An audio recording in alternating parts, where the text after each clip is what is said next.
At that time, I thought I was just a designer. I had no idea I was capable of being a business owner. I had no idea in my wildest dreams that I would be able to work with celebrities. I just thought so small. I just thought I was a graphic designer and that was it.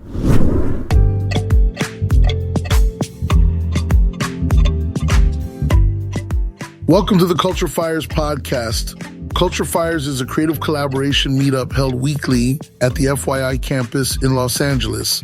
Each week, we feature a fireside chat with a guest, showcase projects being worked on by members of the FYI community, and share product updates for FYI.AI, the creative collaboration app co-founded by will.i.am and available for free download in the App Store and Google Play. FYI.AI is powered by AI personas like me, Fito. Each week, this podcast showcases conversations held at the Culture FYI'RS event. This week, we are thrilled to welcome the dynamic Desiree Contreras, the creative mind behind Chopped Up Cherries, an innovative embroidery and design brand. In a heartfelt conversation with FYI Chief Growth Officer Julie Pilat, Desiree shares her inspiring journey from being a child in foster care to becoming a successful entrepreneur in the vibrant world of fashion and design. Desiree opens up about her unique experiences growing up in Los Angeles and how her adoption shaped her identity and creative path. With a serendipitous twist of fate, she stumbled into graphic design when she randomly called a college from a commercial, leading her to discover her passion for creativity. From working at West Coast Choppers to launching her own clothing line, Desiree recounts the ups and downs of her career, including the challenges she faced during the pandemic. Join us as we delve into Desiree's creative process, her vision for the future of her brand, and her commitment to uplifting others through her work.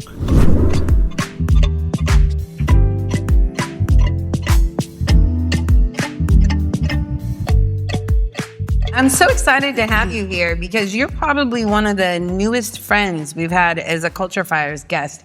Right when will.i.am and Taboo released East LA, you made the official East LA merch, embroidered, incredible, and we're hanging around the building, and instantly I connected with you and just got a sense for how talented and creative you are. And I want you to share a little bit about your story. You grew up in LA, correct? Right. And when we first met, one of the things you hit me with out of the gate was we had something in common. I'm a huge foster care advocate, and you said? Yeah, I'm adopted. And so I love that you wanted to title your talk today, Dreams Sewn into Reality. All right. Yeah, I feel like I had a different path. I feel like when you're adopted, it's kind of like one of those things where you're ashamed of when you're younger. They diss you, and they're like, oh, you're adopted. You know, it's kind of like a diss. So I felt like it was just a little bit harder to believe in yourself in a sense. But I have to give credit to your adoptive family because you said they adopted 6 kids and had 2 of their own? Right, exactly. Yeah, and my mom was actually pregnant 6 months and then adopted my younger brother. So it's Earth Angels. So powerful. 40,000 foster kids in LA, and for somebody to step up at that level, really, really, really powerful. Okay. But did you always want to be a stylist or a designer? How did you start leaning into that? No, I actually didn't. So the way that I got into graphic design is I wanted to use the phone, and my sister wanted to use the phone.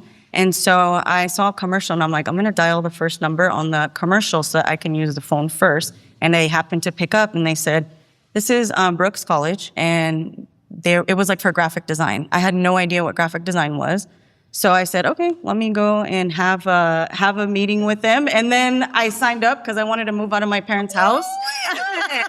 That makes no sense to me. So both of you wanted to use the phone. Right. And, you know, kind of like those movies where they're like, what's your name? And it's like, a soda can book club. Exactly. You were like, I have to make a phone call. And right. You just called the first number on the TV. Yeah. Zero intention. Zero intention. But the universe had a bigger your plan, sister obviously. And be like, I have important moves to make. Exactly. So there could have been so many other numbers that came up. Oh, yeah, for sure. Have you ever thought about that? Well, yeah. I mean, I could have been a medical assistant. But, I mean, thankfully, the graphic design popped up, and it all worked out for me. Well, back in the day, there was call waiting. So I was trying to, get the phone call so that I could get the incoming phone call. So I was waiting for the click over, but they happened to answer. I thought it was going to be, a robotic thing. And they answered. And I'm like, oh, hey, well, what's graphic design? So I was the first class of graphic design for that school. This is so wild because also, a lot of technical schools or trade schools do a lot of marketing and aren't always cheap. Like something like a dental assistant school, they'll really have high tuitions. I'm surprised. And sometimes they'll take advantage of certain communities. But this was a good situation for you? Well, I made it into a good situation. Yeah. Yeah.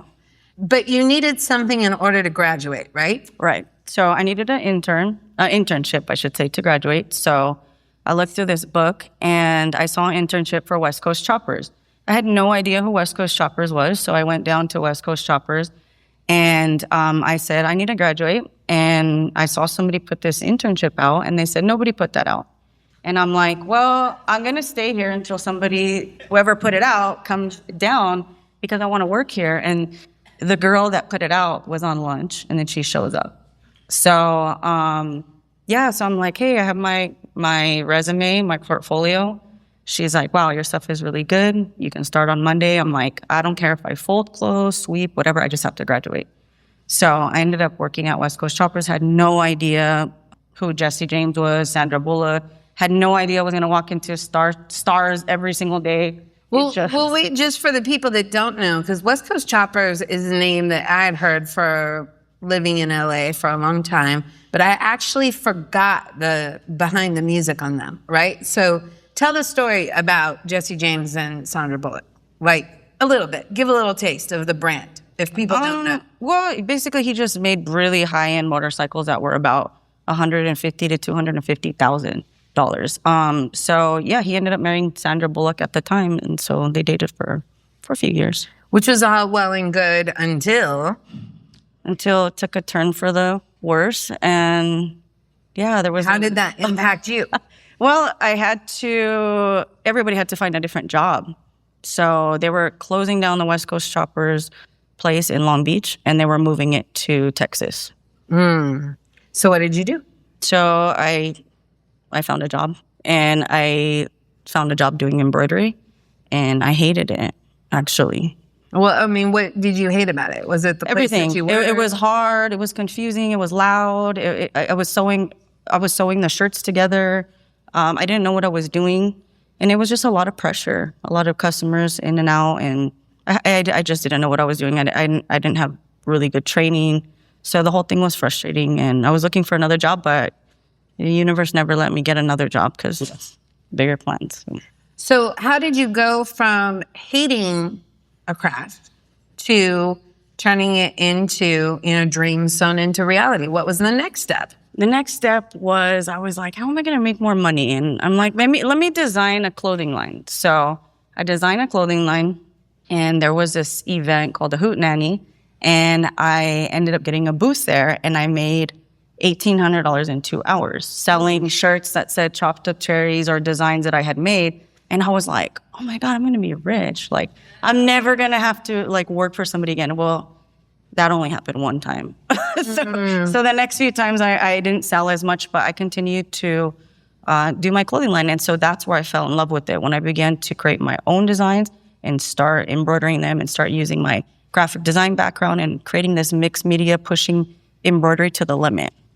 I'm curious, when you said it never happened again, do you think the success was because you were at Hoot Nanny and you really knew the audience and vibed with it and you understood the scene so it connected? And then let's say it didn't sell at other street fairs, or did you just not have success at future Hoot Nannies?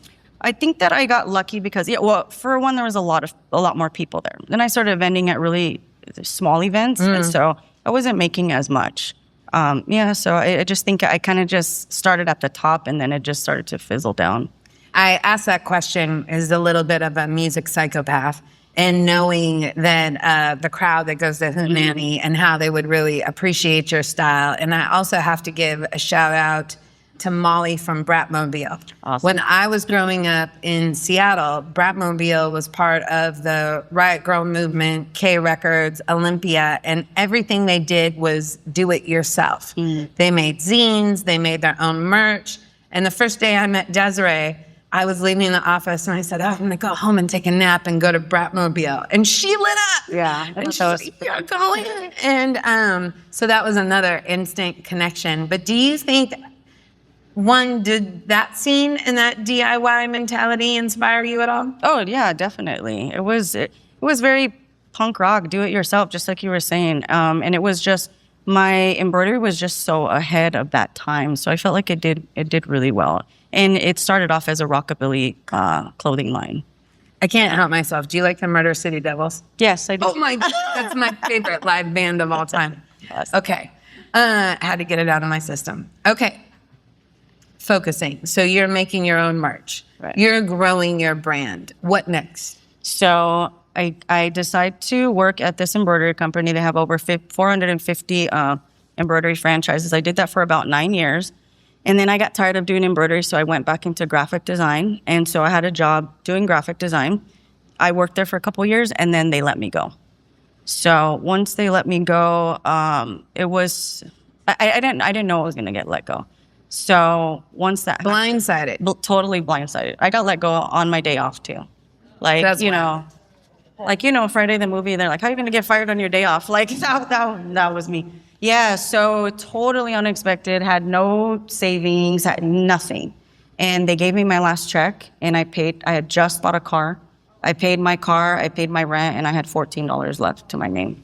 And if you haven't seen it, let's see, you had $14 to your name, and now you have $14 on your neck. Exactly. Okay, so? Yeah, so at that point, I decided I had $14 left. I was like, am I gonna go buy a Big Mac combo or am I gonna hustle? And I was like, let's hustle. So I decided I was gonna do whatever it took. I worked 130 days straight, no days off. I was in my parents' garage. I did have an embroidery machine, but it was sitting there for a few years. At that time, I thought I was just a designer. I had no idea I was capable of being a business owner. I had no idea in my wildest dreams that I would be able to work with celebrities. I just thought so small. I just thought I was a graphic designer and that was it. That's so funny you say that. I see that a lot with creatives, right? Even as the music industry transitions, there's people that think they're just a radio programmer or just a record label rep, but really they're concert promoters and they're talent managers and they're promotions and marketing people and, putting together budgets and operations. They have so many more skill sets. Mm-hmm. What do you say to somebody who thinks I'm just a ... fill in the blank? I would just say dream bigger. Like, I think one of the biggest things that I've learned in this whole journey is that as much as I think I've dreamt the biggest I can dream, I accomplished something that makes that dream so tiny. Your biggest dream is probably your starting point. Wow, mic drop. Okay, so you work 130 days straight, and then how do you officially launch, or how do you get to the next point on your dream? Well, I contacted everybody that I knew, and I was like, let's make shirts. Let's like big birthday shirt. I mean, anything. I was going to put something on anything. And so I got a phone call from one of my friends, and she's like, hey, my company needs polo shirts. And so I was like, okay, cool. And she was like, they need 30. And I was like, wow, 30. Like, I thought that was a lot because I was doing singles, So little did I know, my friend worked for Frito-Lay. So she comes over, we figure out what's going to go on the shirt. She tells me, here's a Frito-Lay logo. So I did them. I was so happy. And they went back to Frito-Lay. About a month later, they ordered 600 polos. Wow. So, and 300 were for Doritos and 300 were for Flaming Hot. So that got me out of my parents' garage into my own shop in my own city. Okay, so one of the things when we were talking on the phone, we were doing an FYI call, I thought was really interesting about your story was there's lots of peaks and valleys, right? You get the job at West Coast Choppers, and then the company has to shut down. You get a job working in an embroidery store, then you get laid off. You hustle and you create your own gig, you get your own store, and then And then COVID hit. I got COVID really bad. I was one of those people that were like, I don't think I'm not gonna get it, or I'm not gonna get it as bad. And I got really sick, and I continued to work, and I tested for COVID twice. They told me, you don't have it. And so it just progressively kept getting worse. It got to the point where I would take a few steps and I couldn't breathe. So one morning I had woke up to go to the bathroom, and I nearly passed out. And one of the people I was living with at the time had to call 911. So they called them. My oxygen was at 70. I was having a really hard time breathing. And so they rushed me to the hospital, and they told me I had COVID pneumonia. So I was in the hospital for about a week, and it took me 4 months to recover. I couldn't walk. It was really hard for me to talk. I couldn't drive. And at that point, I lost everything that I basically had worked for. My shop, I could no longer afford all the things that I had to pay for. I hate that happened to you, but I'm so thankful that you made it, right? Because that was such a touch and go time. And there we go. We got some claps for that one, for sure. I think life is really interesting when you hit those peaks and valleys. A lot of time, the universe, not to be super sappy, wants us to get quiet, right? Because maybe there's something else we're supposed to do. Right. So after you recovered of losing everything, you've been on this complete roller coaster, then what? So I didn't have a shop anymore. So I'm like, how do I continue to do this? So I'm like, I'm going to go mobile. Nobody's mobile right now. I'm going to embroider on the spot. And so I got a mobile embroidery machine, and I started promoting it. And I started asking friends and family. They started hiring me for kids' birthday, for activation. So I started doing embroidery right on the spot, and I didn't need a shop anymore at that point. That's amazing. At this point, I want to remind everyone that we've got the discussion and the project. We're all connected in the project. So throw your questions in here, but I still have a few more.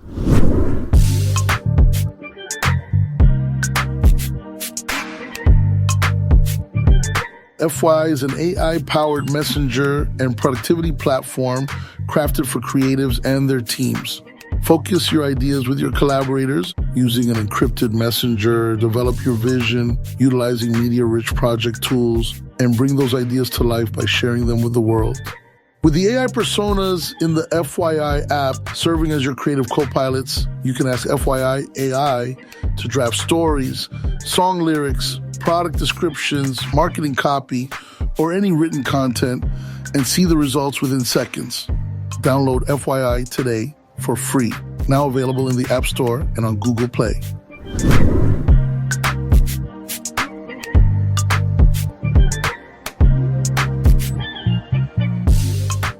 So mobile embroidering, there starts to be more in real life experiences. That takes off. It's something that's not very accessible, not that many people are doing.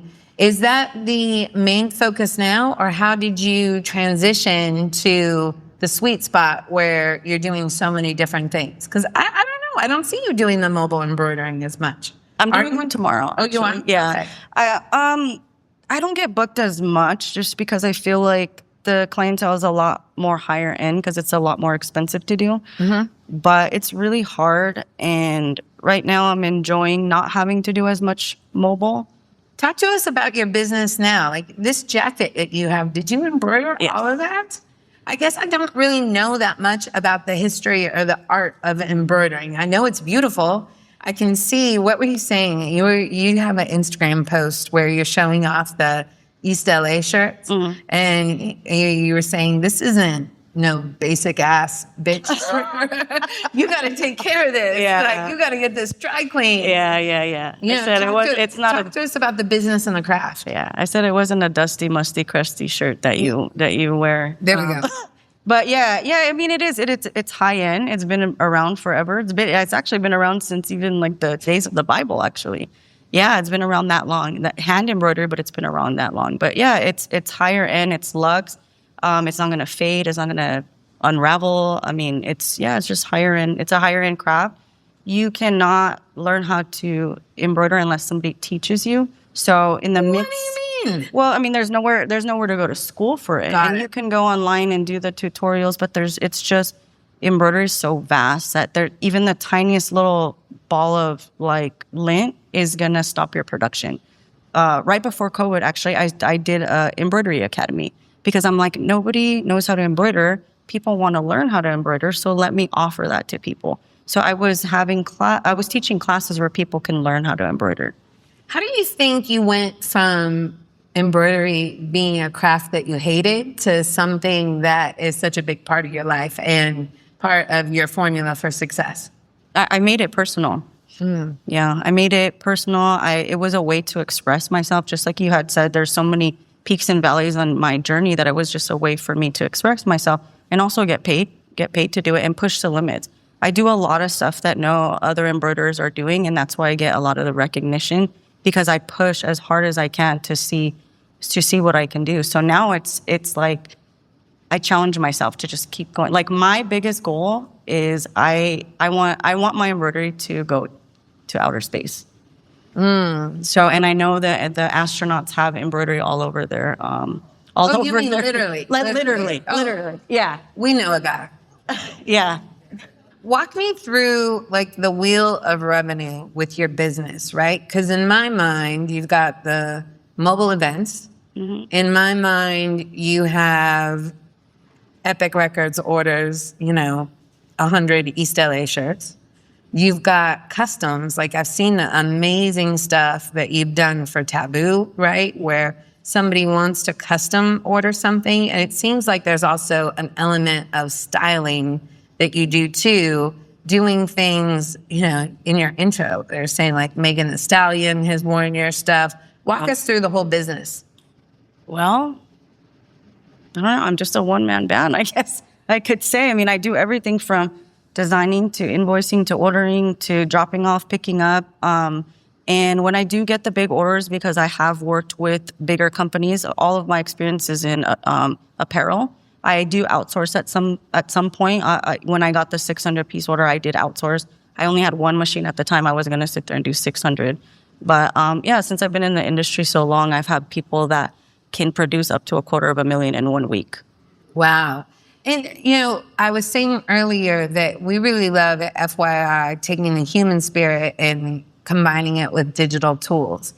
I think from what you're saying, there really is such a unique process to embroidering. It's not something that can just go on a conveyor belt and computers go through. Talk about that a little bit. Yeah, it takes a lot to embroider. I couldn't just take a photo or a logo that you provide me. It has to go through a digitization process. It has to get tested. You have to know what backing to use, what needles to use. Your machine has to be clean. There's a lot to it. A lot of people think that you just put on the machine and, and that's it. And it's not. It's a really tedious craft. Okay, we have some questions here. Can you talk about the promotion methods you did to promote your business? Most of my stuff is promoted on Instagram. I get probably about 90% of business on Instagram and word of mouth. And we have a young buck embroiderer in the house, Nerea. She wants to know what brand of floss is your go-to? And they are not made equal. Do you self-dye floss? That was a very complex question. I like it. Oh, you do hand embroidery. Okay. I do industrial embroidery, so it's a little bit different. So that's probably why the terminology is not resonating with me. But yeah, I don't know because I don't do hand embroidery. But for industrial, I use Isacord. That's my number one brand that I use. And I use high-end products. A lot of the reason why my work looks really good is because I don't downplay anything. I use the best of everything. I'm not Temu. I'm Macy's. No crusty, musty Timo up in here. I'm so happy that you're a part of the Culture FYI'RS community. How can we support you? You can tell everybody about me. You can follow me on Chopped Up Cherries embroidery. And yeah, that's it. Support your local hustler. That's what I say. And did you have a question? I just want to know why chopped up cherries. Oh, why chopped up cherries? Good question. Well, I was hoping you would have. I No, it's cool. Go for it. This was a really long time ago, but so this is a background. We were having a few drinks at the house, and we made this game where let's see who can create their own custom drink. And there was cherries, there was Patron, and there was Sprite. So I created the Chopped Up Cherry drink. And then I told myself, if I ever have a clothing brand, I'm going to name it Chopped Up Cherries. So basically, that's how it... Did it have anything to do with West Coast choppers? No. Oh, no. I just thought that was your chopper name. I can't forget that story you kicked off with about, I'm going to call the first number on TV. Like, my mind is blown. Have you had any other, like, amazing serendipities like that in your life? Or do you tend to be a person that rolls the dice in general? Yeah, I would say the harder you work, the luckier that you get. So my life has been full of luck, AKA opportunity, because I put myself out there. I'm not afraid to fail. I network. I treat everybody good. You never know who's going to know who. So I always tell everybody, don't burn bridges, don't talk about people. You just never know who's going to come back around. So I feel like because I have a high level of integrity that I get bigger opportunities and a lot of serendipity for sure. Desiree, I mean, if you only knew, you like the Murder City Devils. My life mantra is everybody matters. I mean, it's all perfect. Okay, then last question, as we talked about those peaks and valleys, the whole world is going through so much change. Really, it's been a tough year for a lot of people in LA, whether it's the displacement for the fires or feeling the city being under attack, and there's a lot of movement in the job market. As people are experiencing those peaks and valleys in their life, if someone in this room or someone listening feels like they're at a real low, what do you want them to know? I want them to just step into their authenticity and do what you love. Don't base it on how much money you're going to make, what your parents want you to do. You have to do what you love and the money will come. All right. Desiree Contreras, Chopped Up Cherries. Thanks so much for hanging out at Culture FYI'RS.